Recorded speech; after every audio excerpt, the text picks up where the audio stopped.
Think about those moments when two people decide to, team up on something, maybe renovating a house together or collaborating on a freelance project. Yeah.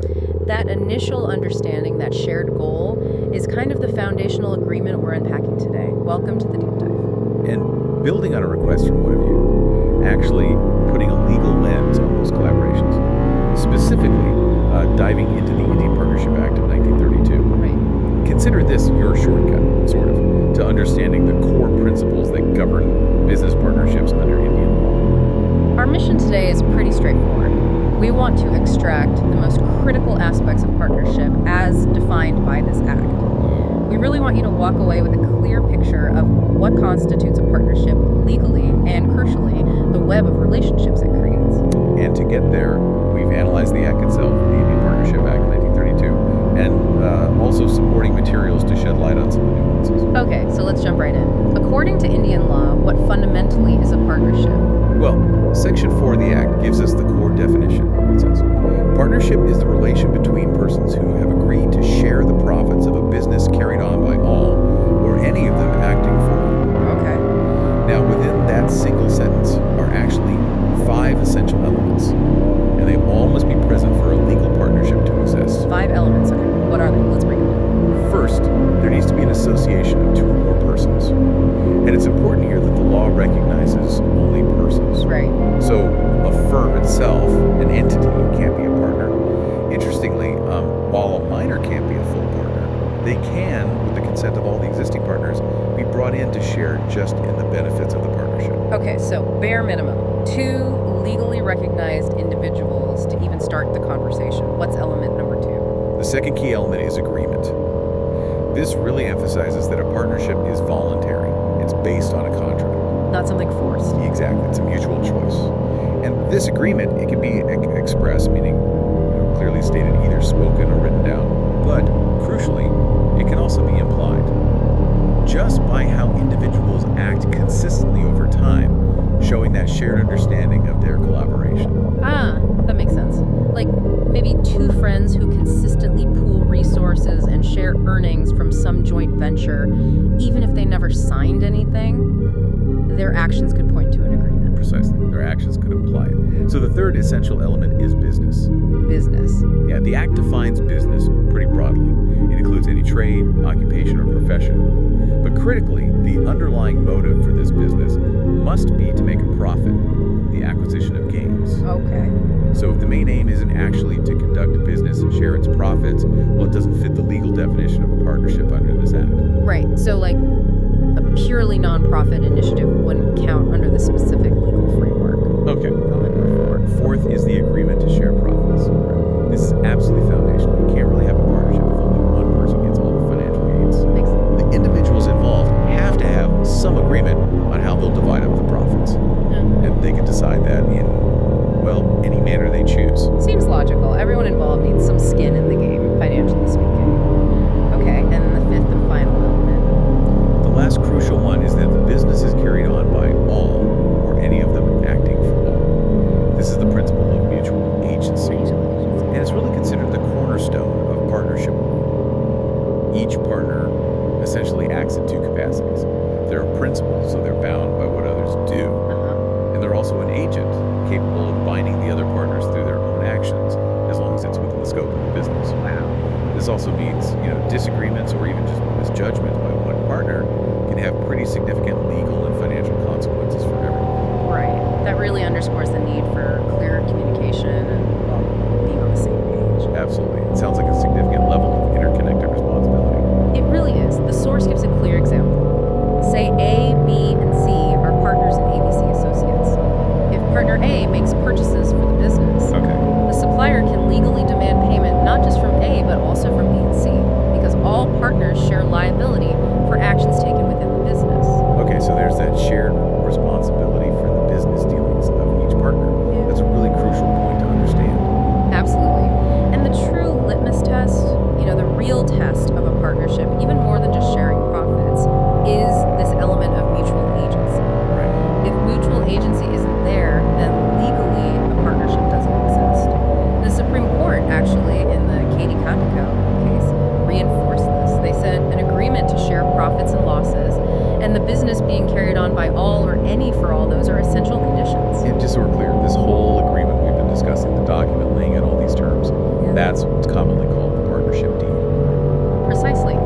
as the rule book, the foundational contract that governs how the partnership works and the relationships within it. Okay. Now, what happens when things aren't quite so neat? What if there's no formal written agreement, but people are clearly collaborating on a business venture? How do you figure out if a legal partnership exists then? Yeah, that's where Section 6 of the Act comes in handy. When you're trying to figure out if a group is actually a firm or if someone really is a partner, the law says you have to look at the real relation between the parties. Real Yeah, taking into account all the relevant facts, all the circumstances, everything together. So it's about looking at the big picture, not just like one specific thing in isolation. What kind of facts would be considered? Well, essentially, to prove a partnership without that specific written agreement, you'd need to show evidence of those same 5 essential elements we just talked about. An agreement, an intention to share profits from a business, and critically, that the business was being conducted by all or any acting for all. That mutual agency piece again. So even without the formal paperwork, the way people behave can legally establish a partnership. That's a powerful reminder to be clear from the start. Exactly. And the legal framework makes a really crucial distinction here. Partnership is created by agreement, not just by status. Section 5 specifically points this out. It differentiates partnerships from things like Hindu undivided families running a family business or Burmese Buddhist couples in business together. Right. Those relationships often arise from their legal or family status, not necessarily from a deliberate voluntary agreement to form a partnership in the legal sense we're discussing. That's a really important distinction. Just because you're related and working together doesn't automatically make it a partnership under this act. Correct. And similarly, just sharing profits doesn't automatically mean it's a partnership either. The Act actually gives several examples where people might get a share of profits but aren't considered partners, like a lender getting a slice of profits as interest, Right. or an employee getting a profit-based bonus, or maybe a deceased partner's widow receiving an annuity from the business profits. None of those automatically make them a partner. What about someone who sold the business? Good point. Same applies to a previous owner who sold the goodwill and gets a percentage of future profits as part of that deal. Still not automatically a partner. So, while profit sharing might look like a partnership on the surface, It's not definitive proof on its own. Yeah. Exactly. It's considered prima facie evidence, gives an initial hint, but it's not conclusive. got it. You need to look at everything. And again, that presence of mutual agency is usually a very strong indicator. There's another Supreme Court case mentioned, Santaran Dasgupta vs. Dasaran, which reinforces looking at the real relation. You have to look beyond just the surface. Okay, so we have a pretty solid grasp now on what makes a partnership. But it's probably just as important to understand what a partnership isn't. Good point. Our source talks about distinguishing partnerships from other types of organizations. Let's start with joint stock companies. What are the key differences we should know? Yeah, this is critical for clarity. The source lays it out nicely. One huge difference is legal status. Okay. A partnership firm doesn't have its own separate legal identity distinct from the partners themselves. Legally, the partners are the firm. Right, where's a company? A joint stock company is a totally distinct legal entity, separate from its shareholders. So practically, what does that mean? It means if the partnership gets sued, the lawsuit is directly against you, the individual partner, not just some separate business entity. It's a big deal. Highlighted way back in cases like Salomon v. Salomon, it affects liability, ownership, everything. Okay, so the company is its own person in the eyes of the law, but a partnership is just the people involved. Yeah. What about agency? How does that work differently? Well, in a partnership, like we hammered home, every partner acts as an agent for the others and the firm. They combine their co-partners.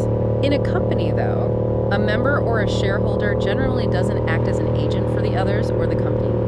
Their individual actions don't usually bind everyone else. Okay, so that mutual agency thing is really a defining feature that sets partnerships apart. What about how profits get handled? Distribution of profit. That's different too. In a partnership, profits must be distributed among the partners according to their agreement, their deed.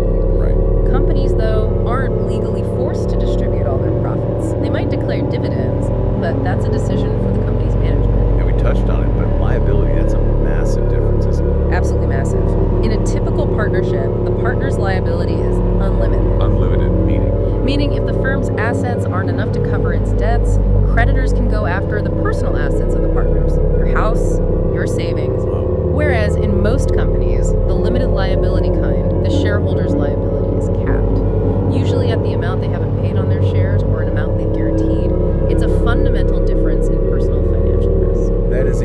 significant difference in potential exposure. Okay, what about property ownership? Who owns the stuff?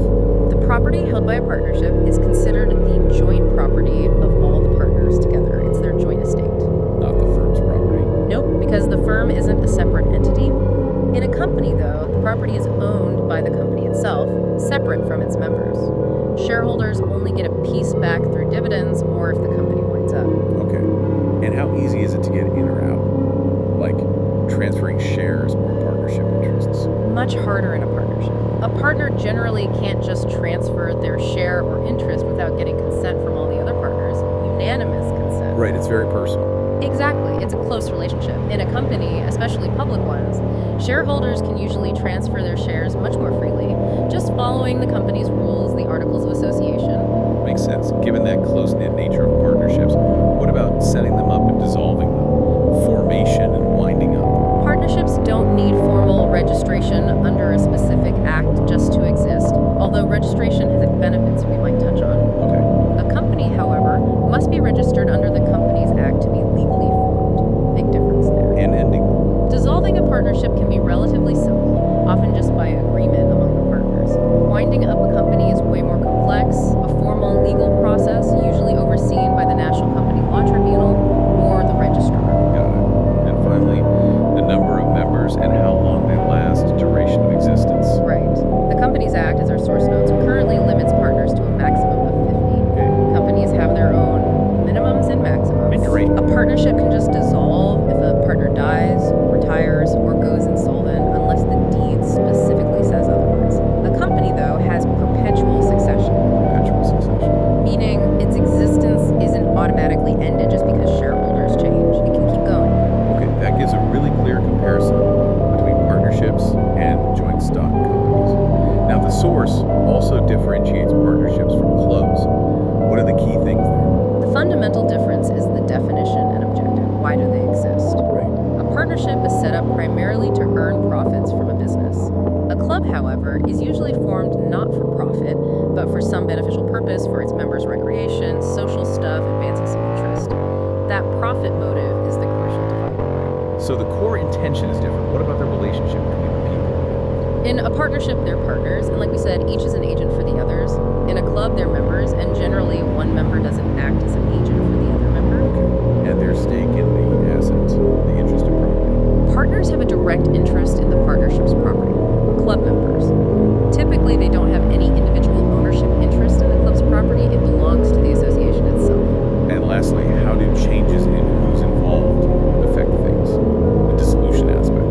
A change in partners can potentially lead to the partnership dissolving, depending on the agreement. But a change in the membership of a club usually doesn't affect its existence. The club just carries on. Right, that clears up partnerships versus clubs. Now, the final big distinction our source draws is with Hindu undivided families, or HUFs. How do these differ fundamentally? This is another important one, really rooted in how these things even start and are governed. The mode of creation is a primary difference. A partnership is always created through voluntary agreement. People choose to make it. An HUF, though, comes into existence because of status specifically, being born into a family that carries on an ancestral business. So agreement versus just being born into it. What about when someone leaves and passes away? How does that impact the business, the death of a member aspect? In a partnership, usually the death of a partner dissolves the firm unless the agreement prevents it. In an HUF, the death of a member doesn't automatically dissolve the family business. It typically just continues. And who's usually in charge? The management. In a partnership, generally, all partners have an equal right to participate in managing things, though they can agree otherwise.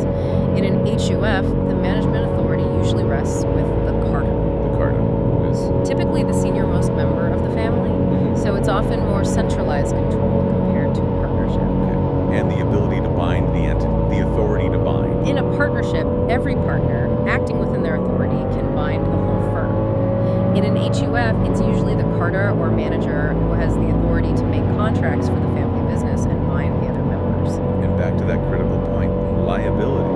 How does that stack up? Partnership, generally unlimited liability for each partner. Personal assets are on the line. Right, HUF. In an HUF, typically only the carta has unlimited liability. The other family members, the co-partners, are usually liable only up to their share in the family business profits. Big difference again. Definitely. What about accountability? Can members demand to see the books? Calling for accounts on closure. A partner has the right to sue the firm for a proper accounting, especially if they're looking to dissolve it. Okay. In an HUF, a member generally doesn't have the right to demand an account of the family business just because they're separating. And the legal framework governing each, the governing law. Partnerships are governed by the act we're discussing, the Indian Partnership Act, 1932. An HUF business falls under the principles of Hindu law. Makes sense. And what about minors getting involved? Minors' capacity. A minor can't be a full partner, though, as we mentioned. They can be admitted to the benefits with everyone's consent. Right. In an HUF, a minor becomes a member of the ancestral business just by being born into the family. It's automatic. Much more direct inclusion based on lineage there. Okay. And lastly, continuity and the number of members. Partnership can dissolve on death or insolvency unless agreed otherwise. An HUF keeps going until there is a formal partition. A member's death doesn't inherently end it. And numbers. Partnerships currently capped at 50 partners, HUFs. Generally no limit on members in the business. And finally, the share in the business in a partnership, it's set by the agreement. In an HUF, it's determined by birth and family structure. Wow, that's a very comprehensive rundown of how partnerships differ from those other major structures. It really highlights the specific features defined by the Indian Partnership Act. Absolutely. Now, partnerships aren't all cut from the same cloth, are they? Our source also details different types of partners and different kinds of partnerships. Let's start by looking at how partnerships can be categorized based on their duration. Yes, exactly. They can be classified based on how long they're intended to last. The first type is a partnership at will. At will, meaning? Meaning, no fixed end date has been agreed upon, and there's no specific rule written down for determining when it will end. Essentially, it just keeps going as long as the partners want it to. But the key thing here is that any partner has the right to dissolve it just by giving written notice to all the others saying, I want out. So, quite flexible, but potentially unstable. Could be. It heavily relies on ongoing agreement. And it's worth noting, if a partnership was initially set up for, say, 5 years, but they just keep going after the 5 years are up without a new agreement, it's generally treated as having become a partnership at will. So, yeah, flexible, but maybe best for ventures where long-term commitment is a bit uncertain from the start. That makes sense. What's the other type based on duration? The second type is pretty straightforward, a partnership for a fixed period. As the name suggests, the partners have agreed contractually on a specific duration. And then? It just automatically ends when that predetermined period expires. Simple as that. Okay, clear enough. Now, how else can partnerships be categorized? The source mentioned the extent of business. Right. Based on the scope of what they do, partnerships can be either particular or general. Particular versus general. Okay. A particular partnership is formed for just one single specific project or undertaking, like maybe building one specific building. And when the project's done? The partnership is dissolved unless they specifically agreed otherwise. It's project-based. Got it. And general? A general partnership is formed for carrying on business more broadly, not limited to just one specific venture. The liability here usually extends beyond any single project. Okay. And it's important here, just a side note, not to confuse a general partnership in this sense with a limited liability partnership, or LLP. Yeah. It's a whole different legal structure with its own. All right, good clarification. So one is project specific, the other is for ongoing business. Now, we mentioned the partnership deed earlier. What more does the source say about its importance and what usually goes in it? Yeah, the partnership deed really is the bedrock. Yep. It's the written agreement. While technically you can form a partnership verbally, Not recommended. highly not recommended. Having a well-drafted written deed is strongly advised to avoid misunderstandings and, frankly, big disputes later on. The deed needs to be carefully drafted, properly stamped according to the law.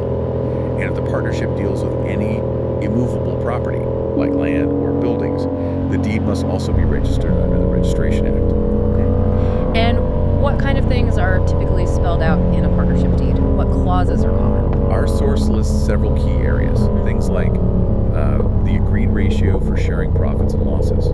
That's crucial.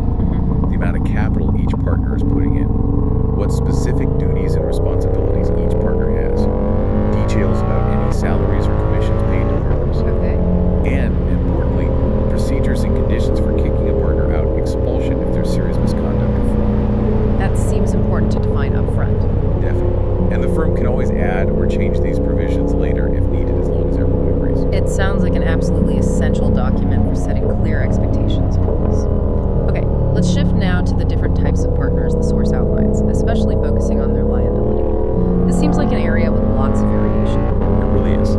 This is where you see different roles and responsibilities clearly defined. First, you have the active or actual, or sometimes called ostensible partner.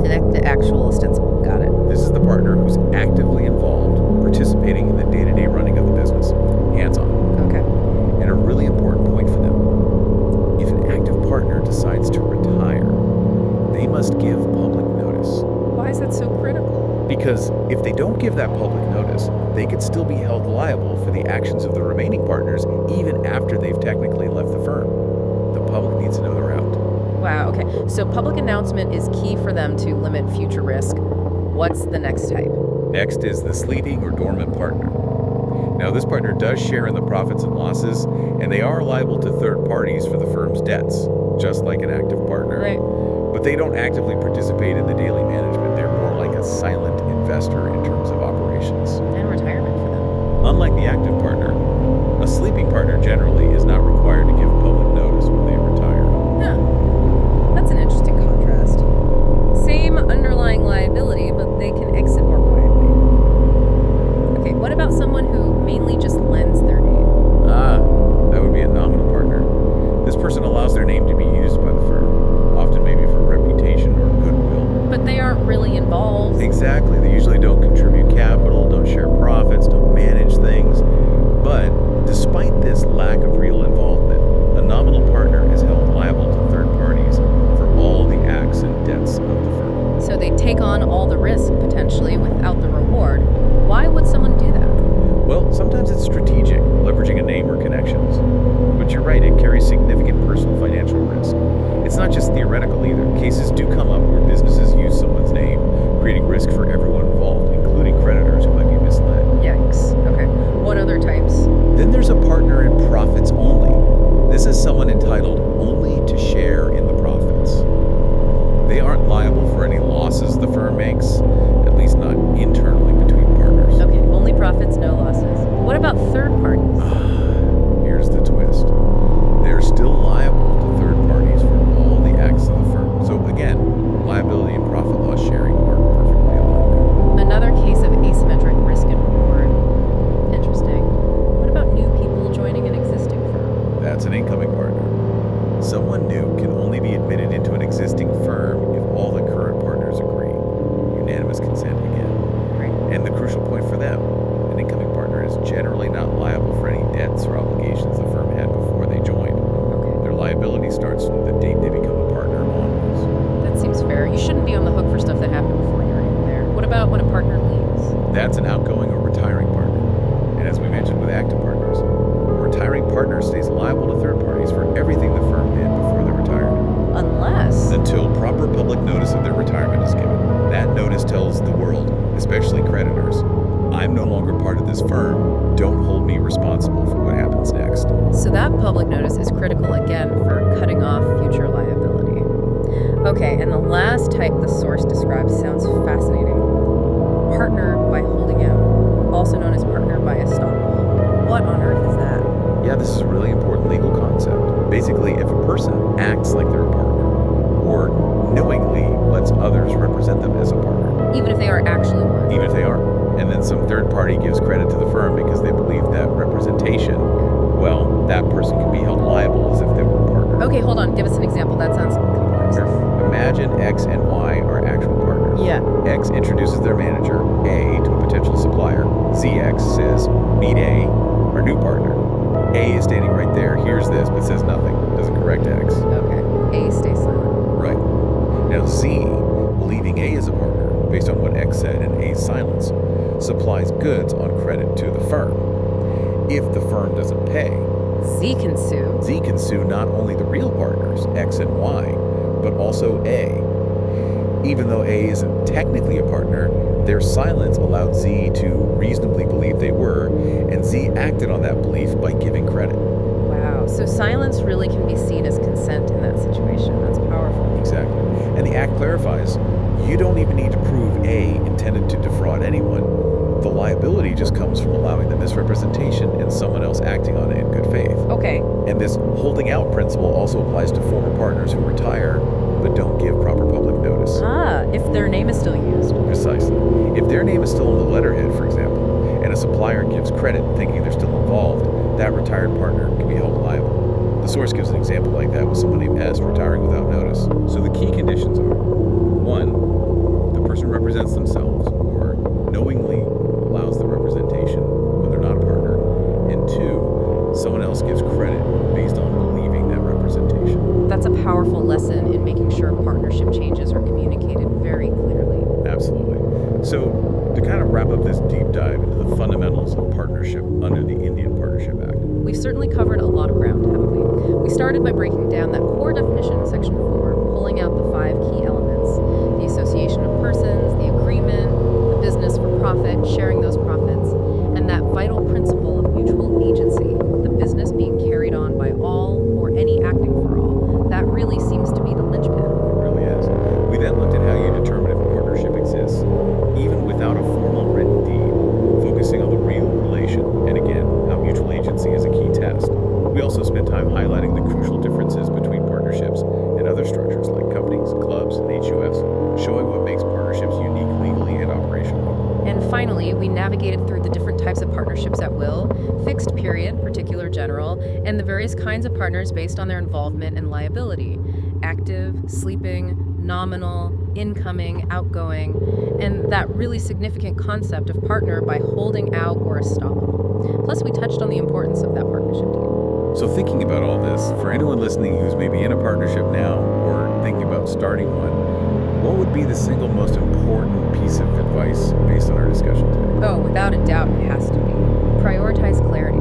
Get a comprehensive, well-defined partnership deed written down, and truly understand the implications of mutual agency and the different liabilities involved. Yeah. Knowing your rights and obligations and your partners right from the beginning, it can save so much trouble later. Absolutely.